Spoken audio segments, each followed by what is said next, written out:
Boa noite, igreja. Deixa meus olhos clarearem um pouco, porque ainda está embaçado. Eu não me acostumei ainda a usar máscara e óculos ao mesmo tempo. Um ano se passou, mais de um ano, e ainda estamos vivendo nessa tristeza que envolve o nosso mundo. Felizmente, breve isso acabará. Convido os irmãos, se puderem, fechar os olhos para falarmos com Deus. Senhor Deus, Pai amado, obrigado, Senhor, porque mais uma vez temos a oportunidade de estar na Tua casa, Senhor. Pai querido, vamos abrir a Tua palavra, vamos estudar, que o Senhor venha até nós agora nos iluminar a mente, possamos compreender a Tua vontade, a Tua verdade, e que possamos colocar em prática em nossas vidas, Senhor. Estamos vivendo tempos difíceis, e somente a Tua palavra, o Teu Santo Espírito nos colocando em Tuas mãos, Senhor, para dar forças para seguirmos firmes, Senhor. Te pedimos isso em nome de Jesus. Amém. Lições do deserto. Os irmãos conhecem a história. Deus enviou Moisés para libertar o seu povo do Egito, para levá-los até a terra prometida. Pelos tempos que estamos vivendo, os últimos tempos, a caminho da terra prometida também, a Canaã celestial, temos algumas lições para aprender com o passado, para não cometermos os mesmos erros e fazermos diferente, fazermos realmente a vontade de Deus para as nossas vidas. Então vamos olhar um pouco a história, o que ela nos traz de lição para nós hoje, para aplicarmos nos dias que estamos vivendo, dias difíceis, dias que estão cada vez mais complicados, cada vez fica mais difícil andar nos caminhos de Deus, mas temos lições valiosas que a palavra de Deus nos traz. Convido os irmãos, se puderem, a abrir. Acho que não está funcionando aqui. Não está indo. Vamos abrir nossas Bíblias em Êxodo, capítulo 13. Êxodo 13.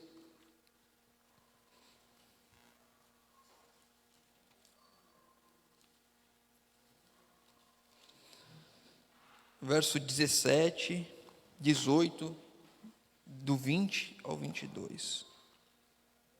E diz: Tendo Faraó deixado ir o povo, Deus não levou o caminho, Deus o levou pelo caminho da terra dos filisteus, posto que mais perto, pois disse, para que porventura o povo não se arrependa, vendo a guerra, e torne o Egito.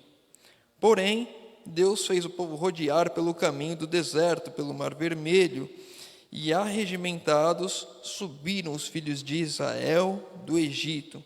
Verso 20. Tendo, pois, partido de Sucode, acamparam-se em Etá e entraram no deserto, à entrada do deserto.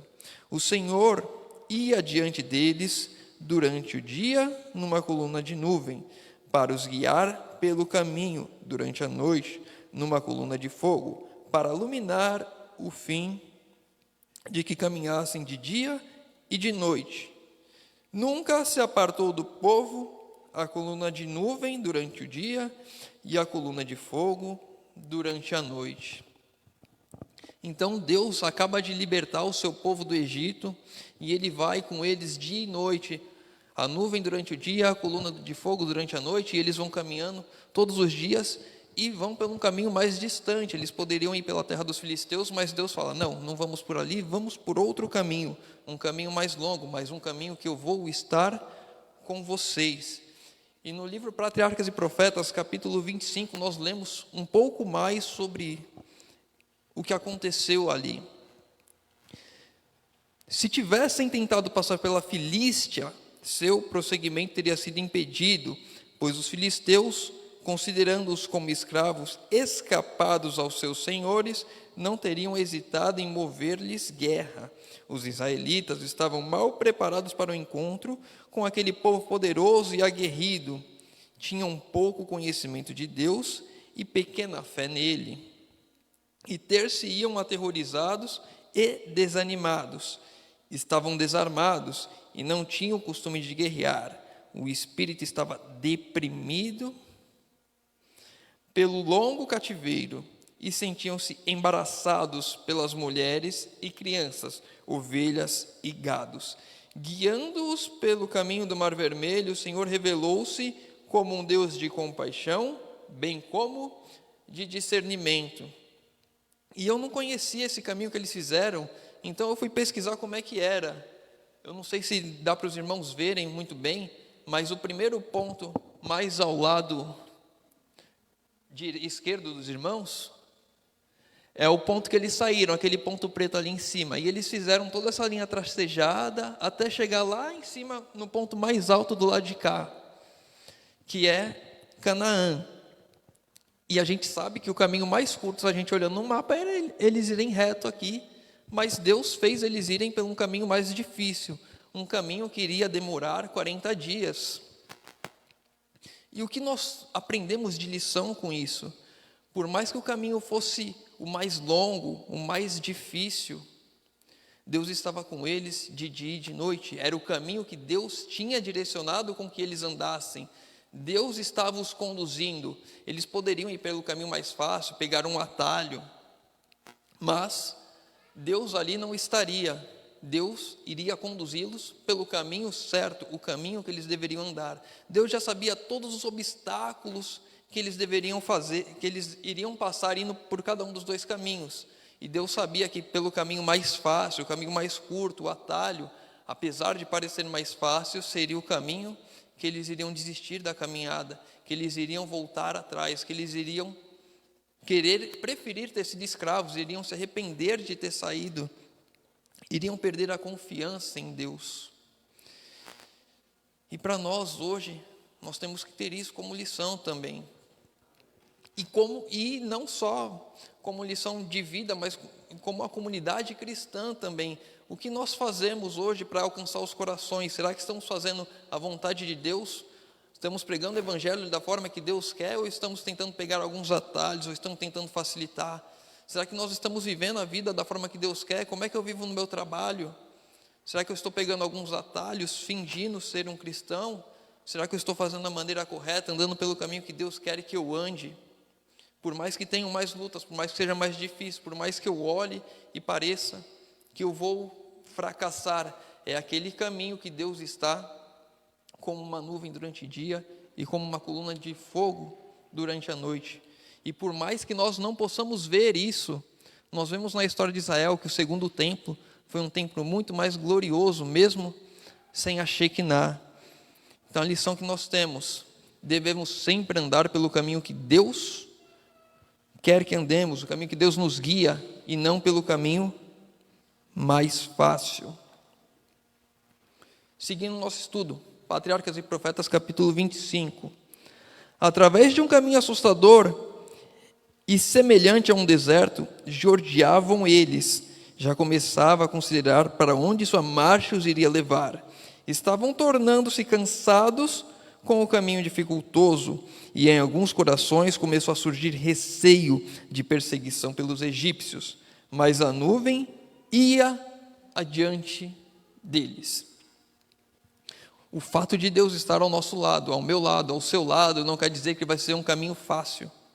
E eles já estavam sentindo cansaço, e eles não tinham nem atravessado o Mar Vermelho ainda, eles estavam no início da trajetória deles, eles estavam vendo Deus de dia e de noite, eles acabaram de ver as pragas que caíram sobre o Egito para os libertar, e eles já estavam começando a ficar cansados, mesmo com Deus ao lado deles, as provas, os milagres, o caminho era difícil e eles estavam cansados. Vamos lá, Êxodo capítulo 14, verso 10 e 11.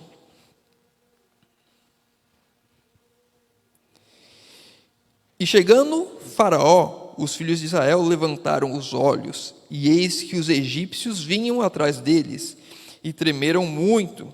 Então os filhos de Israel clamaram ao Senhor. Disseram a Moisés: será que não haverá sepulcros no Egito que nos tirasse de lá, para que morramos nesse deserto? Por que nos tirastes assim, nos trataste assim, fazendo-nos sair do Egito? Patriarcas e Profetas continua essa história. Os hebreus estavam acampados ao lado do mar, cujas águas apresentavam uma barreira aparentemente intransponível diante deles, enquanto ao sul uma áspera montanha lhes obstruiu o avançamento. Subitamente viram à distância a armadura luzente e os carros a moverem-se, pressagiando a guarda avançada de um grande exército. Aproximando-se à força, os exércitos do Egito logo foram vistos em plena perseguição. O terror encheu os corações de Israel. Alguns clamavam ao Senhor, mas a grande maioria ia apressadamente a Moisés com suas queixas. Não havia sepulcros no Egito para nos tirastes de lá, para que morramos neste deserto? Por que nos fizeste isso? Que nos tens tirado do Egito?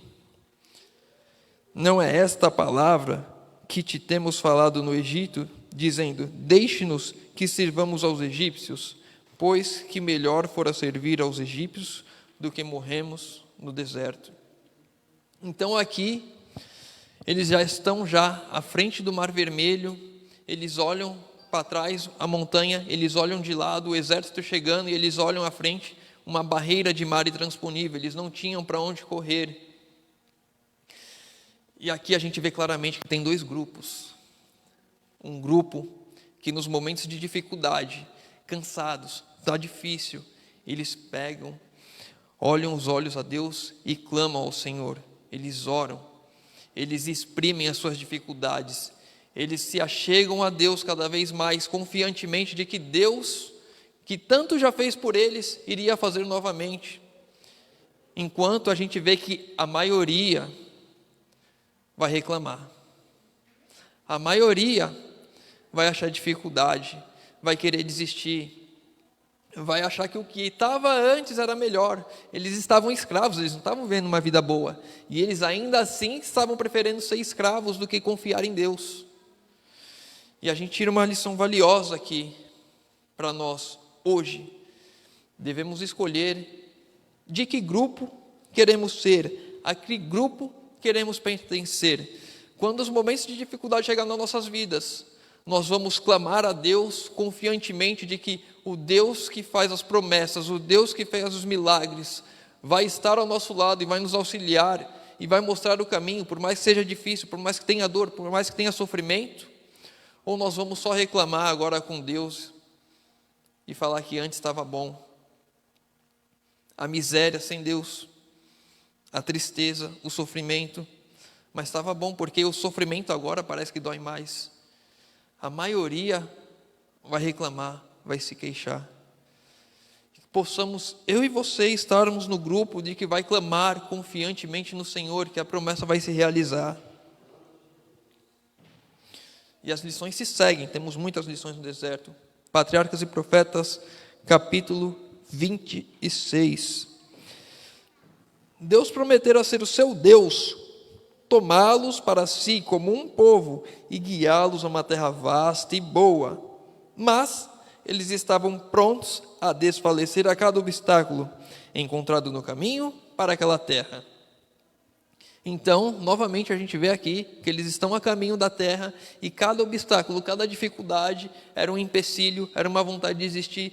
Não queriam prosseguir, mesmo com Deus de dia e de noite ao lado deles. E eles vendo, cada obstáculo era uma dificuldade, era um receio, mostrando cada vez mais a falta de confiança no Deus que tudo fizera por eles até então.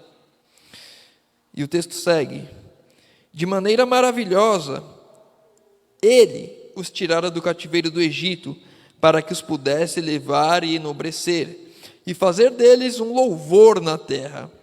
Mas era-lhes necessário encontrar dificuldades e suportar privações. Deus estava a tirá-los de um estado de degradação e a adaptá-los a ocuparem uma posição honrosa entre as nações e receberem importantes e sagrados encargos.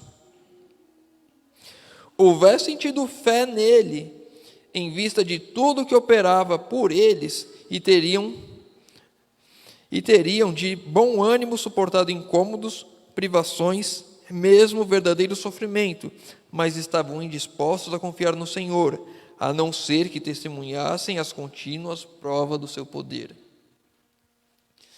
Então aqui, mais uma vez, o povo, vendo todos os milagres, vendo tudo o que Deus fazia por cada um deles, queria mais e mais, queria mais e mais. Deus estava querendo transformá-los, Deus estava querendo moldá-los para uma terra nova, para uma terra que Ele prometera, uma terra que mana leite e mel. Mas Deus queria mais ainda, Deus queria transformá-los em uma nação, queria transformá-los em uma nação exemplo, queria que eles estivessem ali vivendo realmente a vontade de Deus. E como eles viveram 120 anos de cativeiro, 400 anos, acho, 400 anos de cativeiro no Egito, eles estavam tendo que se desacostumar com aqueles 400 anos que eles viveram ali. Eles perderam a essência de Deus, eles já não conheciam mais a Deus como eles conheciam antigamente. Então eles estavam sendo transformados, cada obstáculo, cada dificuldade era uma forma que Deus encontrou de transformar aquele povo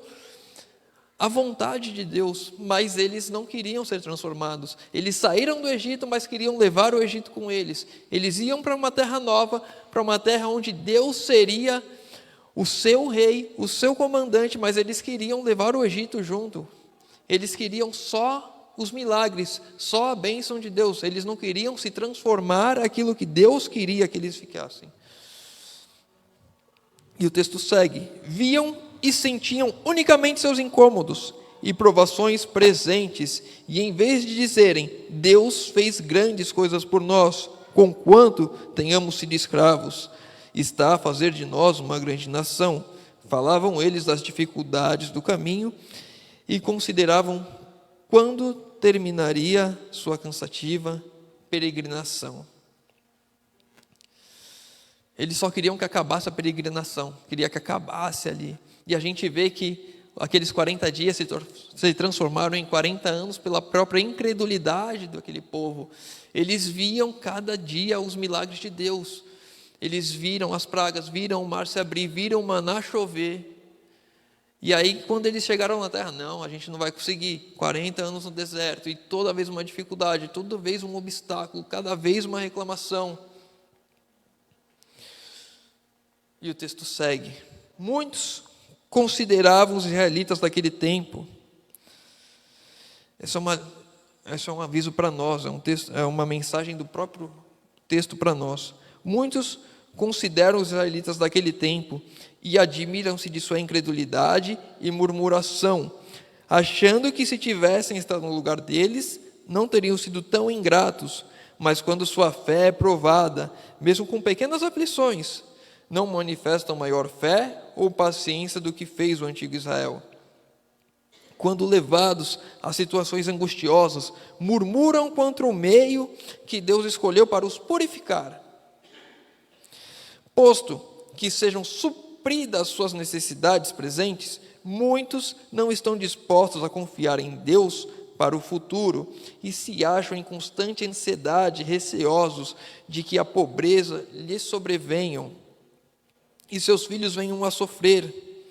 Alguns estão sempre a ver antecipadamente o mal ou a argumentar as dificuldades que realmente existem, de modo que seus olhos ficam cegos às bênçãos que lhes reclamam gratidão.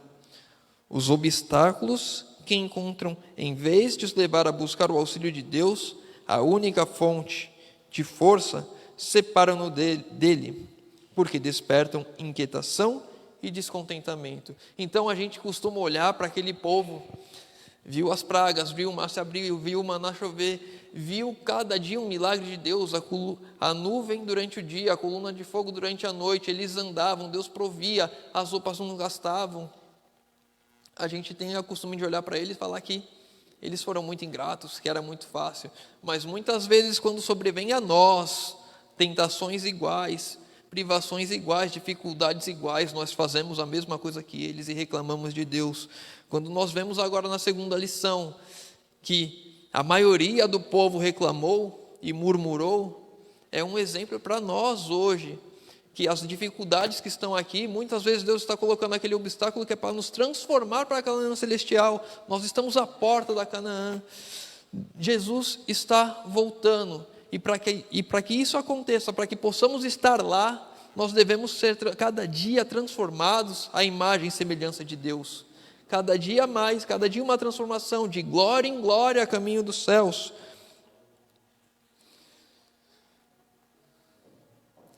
E a terceira lição é que devemos suportar as dificuldades e privações com confiança em Deus, porque Deus a cada dia mostra as suas bênçãos a nós. Muitas vezes nós nem enxergamos as bênçãos.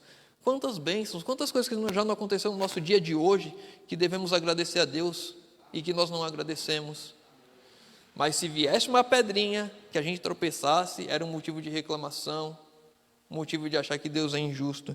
Então devemos sempre que vier a dificuldade, que vier a provação, olharmos para Deus, lembrar daquilo tudo que Ele já fez por nós e seguir confiantemente de que Ele está ao nosso lado. Vamos ao texto agora, Êxodo 20, verso 18 e 19. Êxodo 20, verso 18 e 19.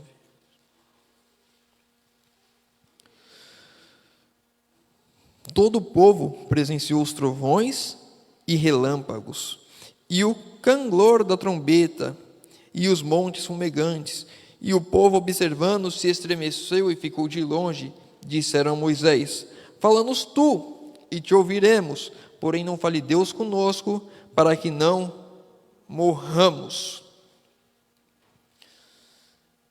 Você já sentiu essa situação? Sentiu passar por algo parecido? De ouvir a voz de Deus? Eu acho que alguns já passaram, mas a grande maioria escuta mais a Deus através da palavra. E é importante isso, porque o que a gente consegue compreender nesse texto, colocando nos dias de hoje, é que aquele povo ele não queria ouvir a voz de Deus, porque eles estavam com medo de Deus. Eles não queriam pegar na Bíblia e olhar para ela e ler e estudar e compreender.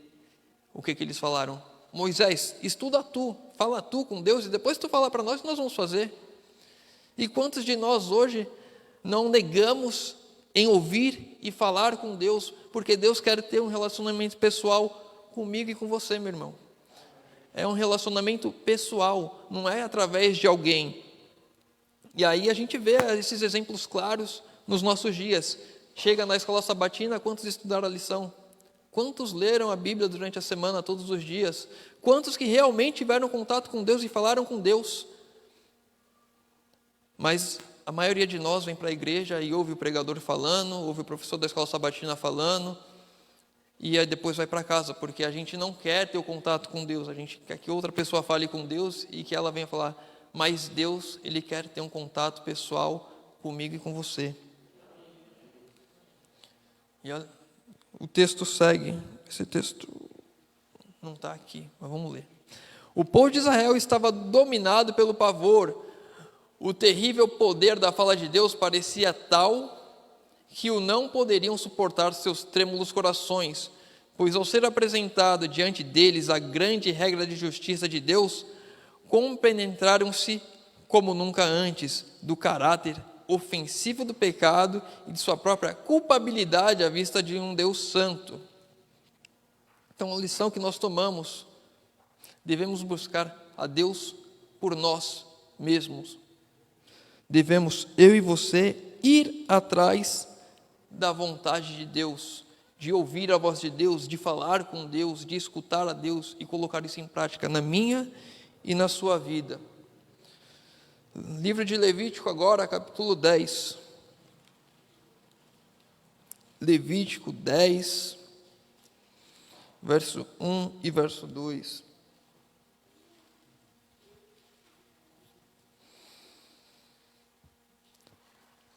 Nadab e Abiú, filhos de Arão, tomaram cada um o seu incensário e puseram neles fogo, e sobre este incenso, e trouxeram fogo estranho perante a face do Senhor, o que lhes não ordenara.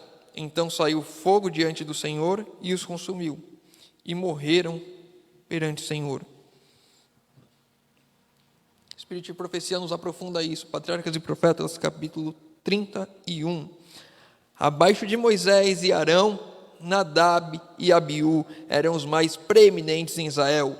Tinham sido honrados de modo especial pelo Senhor, tendo-se-lhes permitido, juntamente com os 70 anciões, verem sua glória no monte. Sua transgressão não deveria, entretanto, desculpar-se ou ser considerada levianamente. Tudo isso torna mais ofensivo o seu pecado, porque os homens receberam grande luz, porque tenham como príncipes de Israel subido ao monte e hajam alcançado o privilégio de ter comunhão com Deus e considera-se na luz de sua glória. Não se lisonjeiem eles de que lhes podem depois pecar impunemente, de que, visto terem sido de tal maneira honrados, Deus não será rigoroso no castigo de sua iniquidade. Isto é um erro fatal. E aqui a gente tem uma lição importante, porque Nadab e Abiú, eu não consigo falar o nome se eu não ler. Nadab e Abiú, eles tinham o conhecimento, eles sabiam a vontade de Deus, eles conheciam a Deus, eles tinham todo o conhecimento necessário para não fazer aquele erro, não cometer aquele erro. E mesmo assim, cometeram. A responsabilidade deles por todo o conhecimento, pela posição que eles tinham, era muito maior do que aqueles que não conheciam, do que aqueles que não estavam naquele, vamos dizer assim, patamar na hierarquia. E é uma lição para nós hoje, quando nós entramos para a igreja. Há responsabilidades quando estamos em cargos de liderança que nós não devemos negligenciar. Quanto mais, vamos dizer assim, alta a hierarquia no meu cargo, eu sou um diretor de um departamento, eu sou um ancião da igreja, eu sou um professor de escola sabatina, eu sou qualquer coisa, qualquer cargo que você tenha dentro da igreja, você tem uma responsabilidade maior. E essa responsabilidade não é que agora eu posso fazer as coisas de qualquer jeito, não, a minha responsabilidade é maior, o meu erro é muito mais fatal. A lição que nós tomamos com isso é que somos responsáveis pelo conhecimento que temos. Eu conheço, eu tenho que praticar. E se eu não conheço porque eu não quero, eu me torno responsável da mesma maneira. Se eu tenho a Bíblia em mãos e eu não estudo, eu não leio, eu não procuro, eu não busco, e eu estou errando em coisas que eu já deveria saber, você é culpado da mesma maneira, porque você negligenciou o conhecimento que estava ao seu alcance. E para finalizarmos nossa última lição, Josué, capítulo 1, verso 2, verso 6.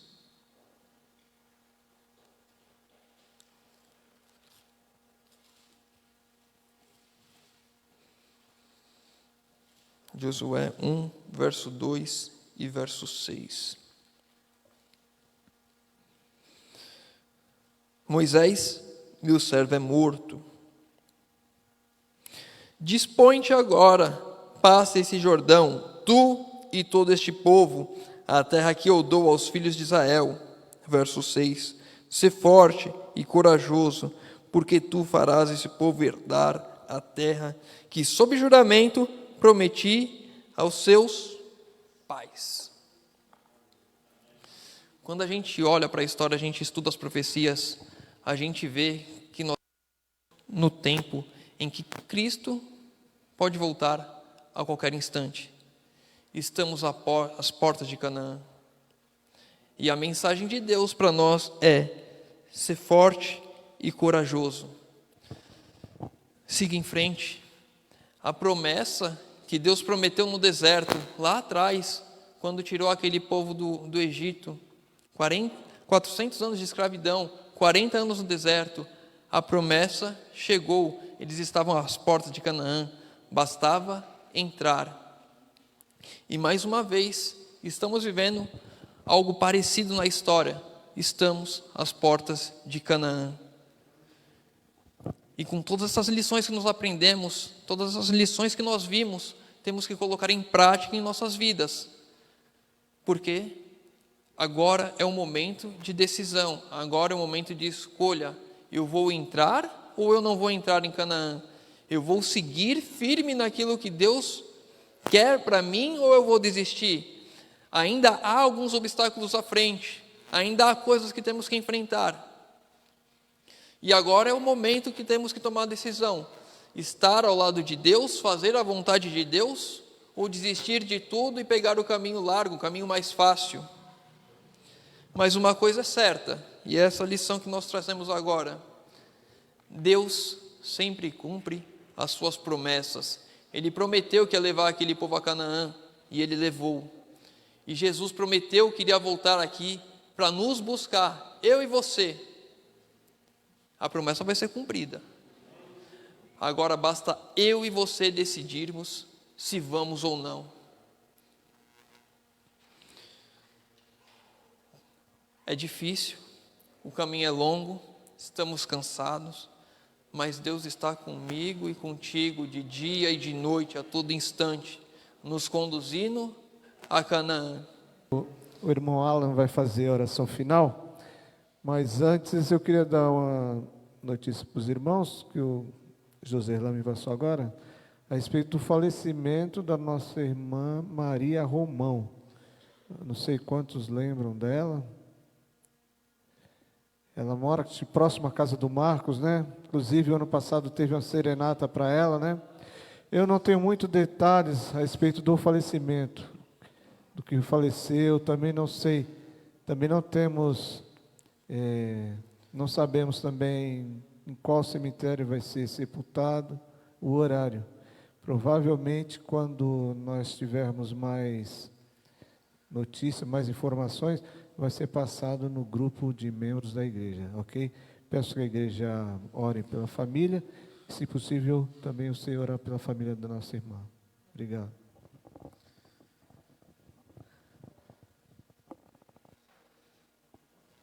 É difícil receber uma notícia dessas, a gente sabe como o mundo está, é triste. Graças a Deus que isso está acabando e Jesus está voltando. Oremos. Senhor Deus, Pai amado, obrigado, Senhor, porque apesar das dificuldades, das lutas, das provações, nós temos a certeza que o Senhor está ao nosso lado, Senhor amado.